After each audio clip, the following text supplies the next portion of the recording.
Post-Trauma es uno de esos juegos que cuentan una historia dividiéndola en varias líneas que convergen en una sola y ofreciéndote gran parte de la información de manera indirecta, pero también dando espacio a la interpretación personal.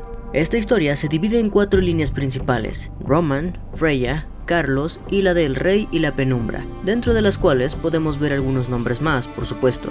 La historia de El Rey y la Penumbra la dejaremos para otro video. Justo ahora me centraré solo en explicar a los personajes principales y sus respectivas historias. Al principio quizás sientas este video como un simple resumen del juego, pero te recomiendo te quedes hasta el final, ya que entre más te adentres en las entrañas de esta historia, notarás cuán oscuro y retorcido es lo que este juego nos ofreció.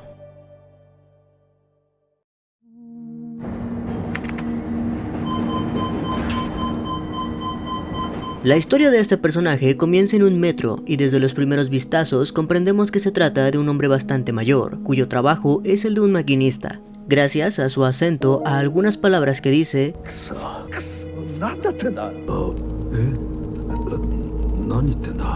y algunos letreros de la estación, se entiende que es de ascendencia japonesa. Roman no parece tener ningún recuerdo de cómo llegó ahí, ni del propósito de su llegada. A lo largo del juego, únicamente a él es a quien se llama recién llegado, entendiendo que de todos los personajes fue el último en llegar a la penumbra.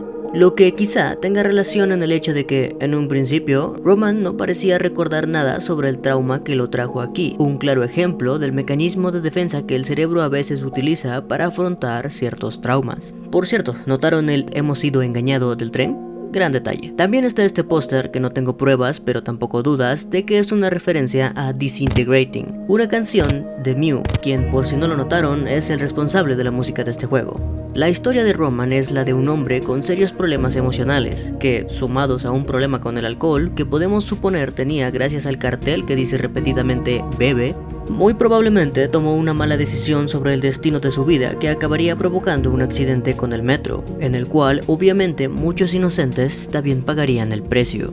Entre ellas Jill y Julianne, 2 personas cuyo parentesco según yo no se menciona, pero por la canción de cuna que canta, la forma tan delicada y afectiva con la que Jill se refiere a Julianne y por cómo reacciona al ver a Freya, una niña,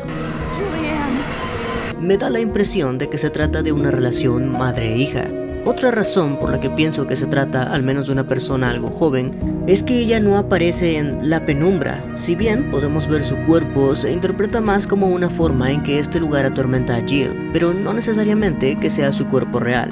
Si no vemos a Julianne por ninguna parte, una explicación sería que no fue alguien que haya vivido lo suficiente para tener algún trauma, situación de culpa o arrepentimiento que la mantuviera en este lugar. Pero esto es solo mi interpretación. Lo que es un hecho es que ambas resultarían gravemente heridas por el accidente y llevadas al hospital. Sabemos que no murieron al instante porque Julianne aparece postrada en una camilla de hospital y vendada, como si de un tratamiento para quemaduras se tratase, además de que tanto Jill como Roman comparten los escenarios del metro y del hospital. En este último escenario, el cual para mí fue el más aterrador debo decir, hay una computadora que nos habla sobre un accidente en una carretera. Es probable que este accidente no tuviera nada que ver con el del metro, pero es raro que lo mencionen. Es una posibilidad muy baja, pero quizá el accidente del metro y la carretera hayan estado de alguna manera relacionados, explicando la saturación del hospital. Gracias a los escenarios del metro y la cantidad de cuerpos tapados que observamos, es seguro decir que realmente hubo muchas bajas. Un dato interesante sobre Roman es que uno de sus ojos está completamente blanco. ¿Ya lo tenía así antes de entrar a la penumbra?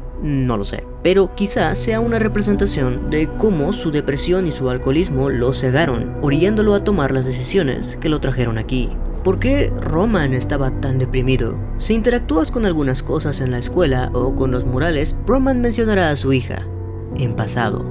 Por lo que creo es fácil deducir cuál era la razón de su profunda tristeza y alcoholismo. ¿Qué pasó con su hija? Bueno, esa es una pregunta que no tiene una respuesta. O tal vez sí.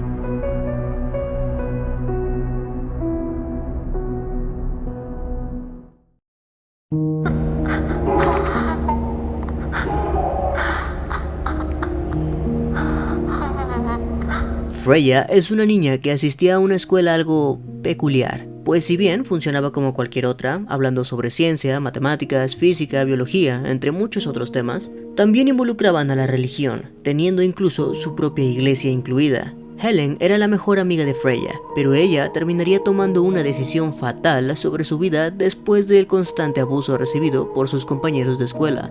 O al menos, eso se da a entender en un principio. Mientras juegas con Freya, si acudes al aula donde está el puzzle de los planetas y miras por la ventana, Freya dirá que desde ahí se puede ver su aula. No puedes ir ahí con ella, pero sí con Roman. Y lo que encuentras es lo siguiente.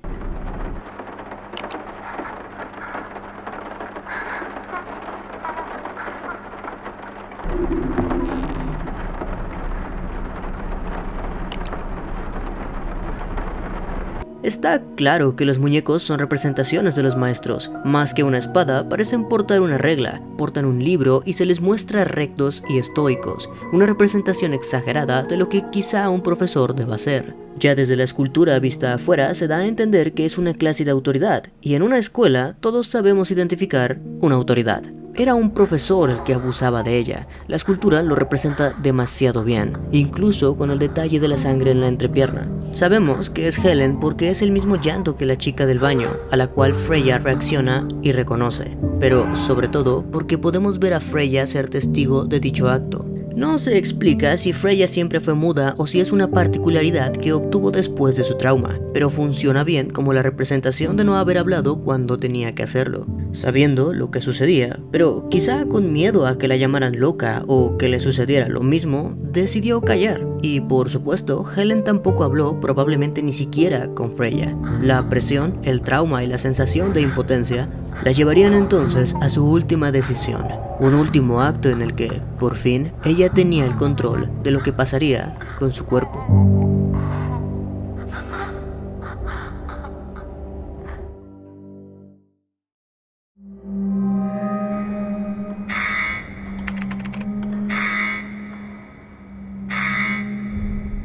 Carlos parece ser un policía, uno que no tenía precisamente un papel tan importante, dándonos a entender que su responsabilidad se limitaba a organizar papeles y poco más. Su trabajo, en realidad para él, era una prisión, en donde nadie le tenía aprecio.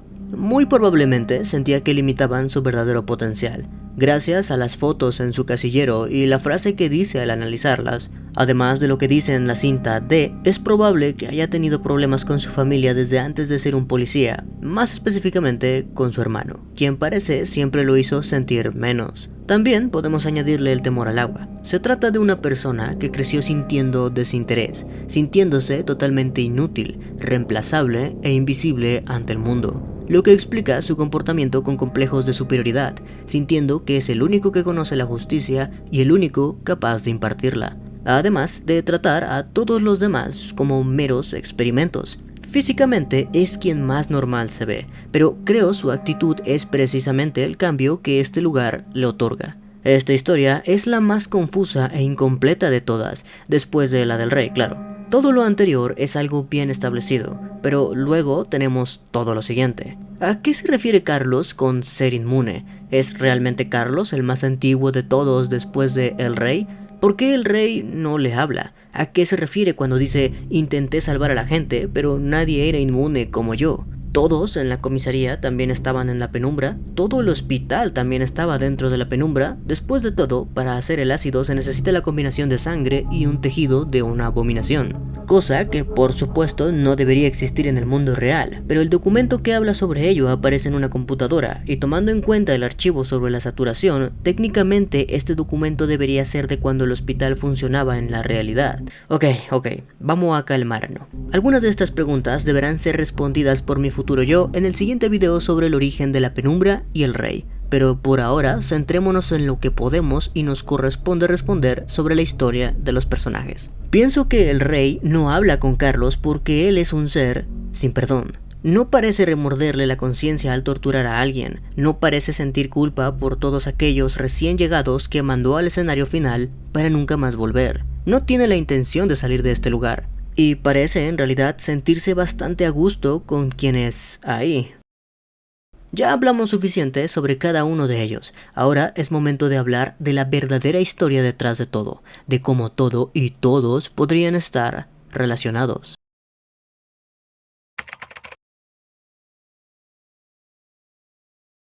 Jill y Julian son víctimas de la tragedia de Roman, pero no van más allá de esta historia. Carlos es un policía atormentado con su pasado y Freya una niña con culpa. ¿Cómo relacionas estas historias? Bueno, pienso es posible relacionarlos por medio de Henry. Henry es un criminal que hizo cosas muy malas, cosas que involucraron niñas, y sabemos de dos niñas quienes no tuvieron un lindo final, la hija de Roman y Helen. Pienso que Henry es ese profesor que abusaba de Helen y tuvo algo que ver con la muerte de la hija de Roman, conectando la historia de Roman y Freya con la de Carlos. Pero, ¿por qué Henry sería esa persona? Para mí, el dominio de El Rey, el nombre con el que llamé a estos escenarios antiguos y desolados, es la verdadera forma de la penumbra, la localización madre que engloba a todos los demás escenarios. Ya lo explicaré mejor en el siguiente video, pero básicamente desde aquí puedes observar los demás escenarios. Y en cada escenario personal es posible ver partes del dominio del Rey, ya sea la fusión de ambos espacios o directamente su sello. Pero algo muy importante es que no puede haber una fusión entre escenarios secundarios, es decir, el metro no puede tener elementos de la comisaría o la comisaría del hospital o el hospital de la escuela, ya me entienden. Sin embargo, en la escuela podemos ver esto.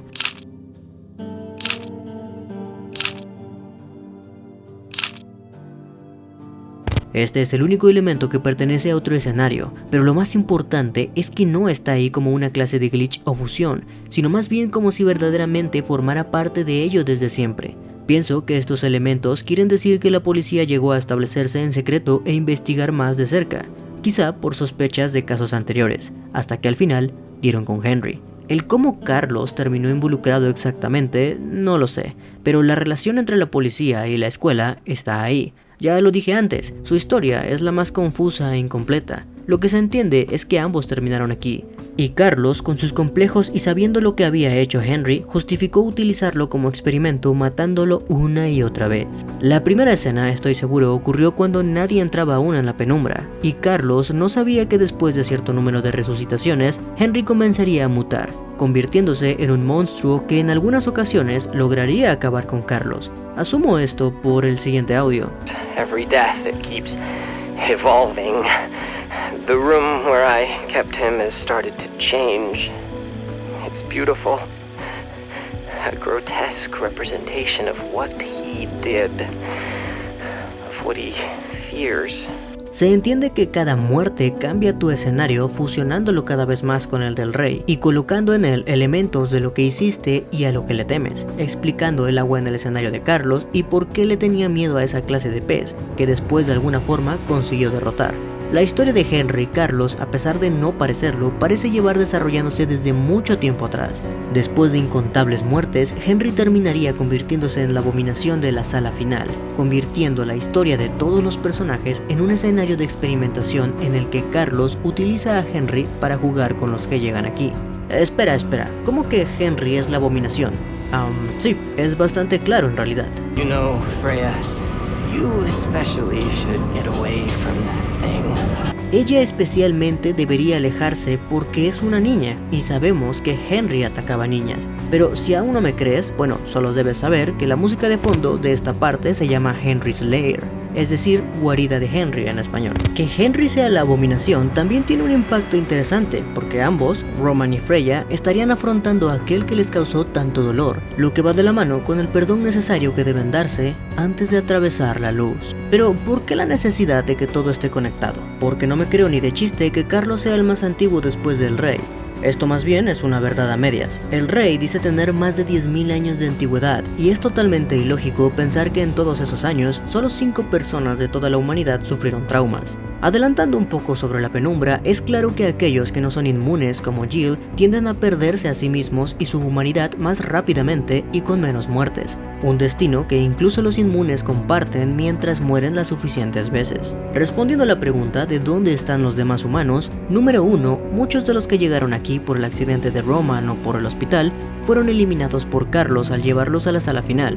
2, los monstruos que combatimos son algunos de ellos. 3, si observas bien el escenario del Rey, encontrarás algunos de esos humanos de toda la historia de la humanidad.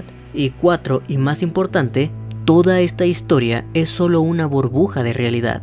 Cada escenario funciona como una burbuja de realidad de cada personaje, entre las que se puede viajar por medio de los portales, pero solo es posible viajar a aquellas burbujas, escenarios o historias que están relacionadas entre sí, por ser parte de una misma historia más grande, que a su vez está sumergida en la dimensión de la penumbra.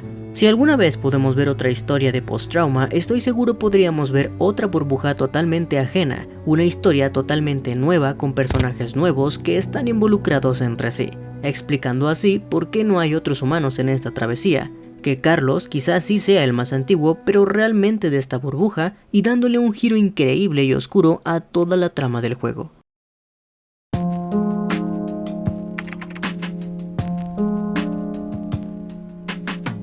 El juego tiene dos finales. Lo que define qué final obtendrás será la escena donde Jill ataca el tren. Si no bajas la velocidad del tren, acabarás con ella, dándonos el final A. Si por otra parte bajas la velocidad, Jill sobrevivirá, notará que evitaste matarla, tendrá cierta compasión contigo y te ayudará a acabar con la abominación, obteniendo el logro del final B y el de acabar con la abominación. La única diferencia entre ambos finales es que, en uno, la prisa hace que Roman y Freya se lancen a la luz sin tomarse el tiempo de hablar de sus traumas y buscar el perdón, y como dijo el rey, two are required to cross the door, and you go unburdened, or you do not go at all. Dándonos en realidad un final malo. Por otra parte, si obtienes el final B, al acabar con la abominación, ambos personajes tienen tiempo para darse el perdón por sus errores y atravesar entonces la luz. Sí, pero ¿qué pasa en cada final? ¿A dónde van? ¿Qué les sucede? Bueno, tranquilo mi amiguito internauta, ya te lo explico. El final malo, el final A, es llamado It's Over, y es un término que tiene una insinuación más forzada. Un final abrupto que no da cavidad a una resolución. Lo que no puedo explicar es de quién es esa voz, pero suena como Jill. Lo que es prácticamente un hecho es que Roman volvió al inicio de la historia. Y no es tan difícil saber por qué, pues el sonido que se escucha es exactamente el mismo que suena cuando Roman despierta por primera vez, que casualmente es seguido por una luz. Roman, Roman, it's time.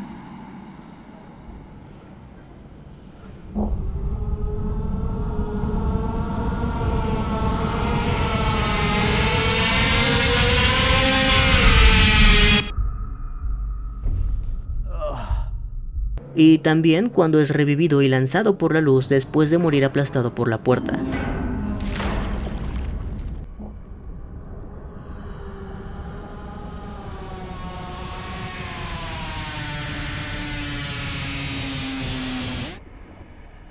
Así que lo más seguro es que simplemente viva lo mismo una y otra vez. El código que nos da Jill no sirve para abrir la puerta y no se ocupa para nada en todo el juego. Ni siquiera ella sabe por qué tiene que darle ese número, y si la voz después del final es ella en realidad, entonces quizá ese número es la cantidad de veces que ha repetido ese ciclo.